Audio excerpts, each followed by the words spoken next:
Idea video इयत्ता पहिली आणि दुसरीच्या मुलांच्या मातांसाठी। नमस्ते, आजच्या मीटिंग मध्ये आपले स्वागत आहे। आशा आहे तुम्हाला मागच्या आठवड्याचा आयडिया व्हिडिओ आवडला असेल। चला आजच्या कामाला सुरुवात करूया।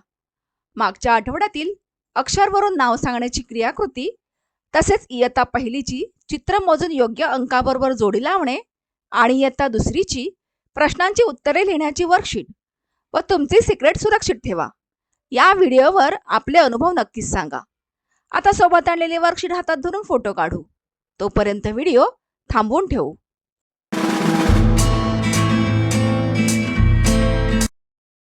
आपल्या या क्रियाकृतीचे नाव आहे करून पाहूया। मातांना समोरासमोर उभे करा। दोन्ही मातांना छोटी पाण्याने भरलेली बाटली द्या आणि त्याला रशी बांधा।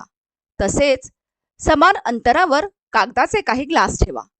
आता दोन्ही मातांनी बाटलीने ग्लास उचलून एकमेकात जमा करून ठरवलेल्या रेषेपर्यंत पोहोचायचे आहे। जी माता सर्वात आधी रेषा पार करेल ती विजेता असेल। ही क्रियाकृती पूर्ण होईपर्यंत व्हिडिओ इथेच थांबवून ठेवू।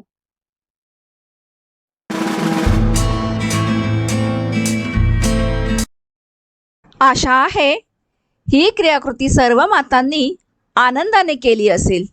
चला आता पुढील क्रियाकृती करू, जिचं नाव आहे काही नवीन शिकूया।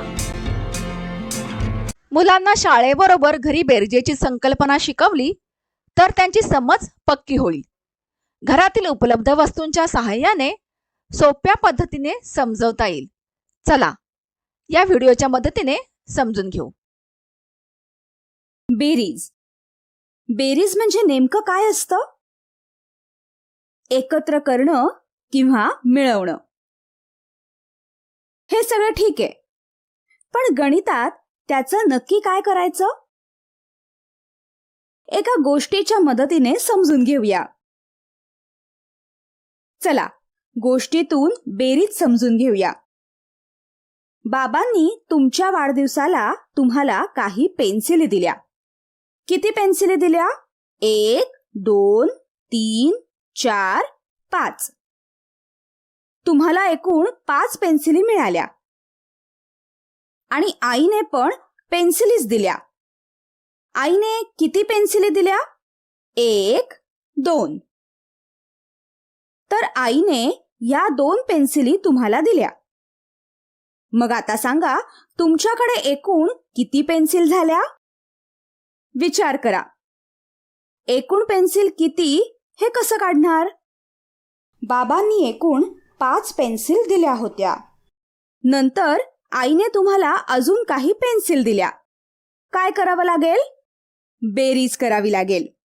कारण वस्तूंची संख्या वाढली किंवा आणखी काही वस्तू त्यात मिळवल्या तर बेरीज करावी लागते। तुम्हाला नंतर किती पेन्सिल मिळाल्या? ह्या 2 पेन्सिल तुम्हाला मिळाल्या। आता पहा, 5 अधिक 2 मिळून किती झाले? चला मोजून पाहूया। 1, 2, 3, 4, 5, 6, 7। ह्याचा अर्थ तुमच्याकडे एकूण 7 पेन्सिल आहेत। म्हणजेच 5 अधिक 2 बरोबर 7 होतात। या व्हिडिओचा फायदा तुम्हाला कसा होऊ शकतो ते सर्व मातांनी एक एक करून गटात सांगा।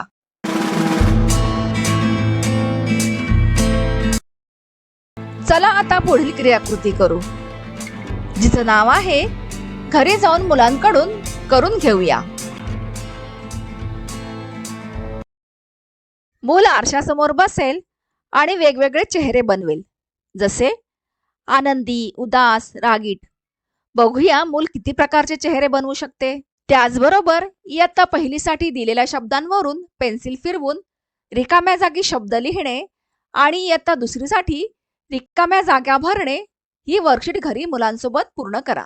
मुलांना सांगितलेली क्रियाकृती आणि वर्कशीट सोडवण्यात आनंद वाटला का? हा अनुभव आमच्या सोबत नक्की शेअर करा। आजच्या या क्रियाकृती इथे संपत आहेत। पुढील आठवड्यात नवीन माहिती आणि क्रियाकृतींसह पुन्हा भेटू। तोपर्यंत तुमची आणि मुलांची काळजी घ्या। धन्यवाद.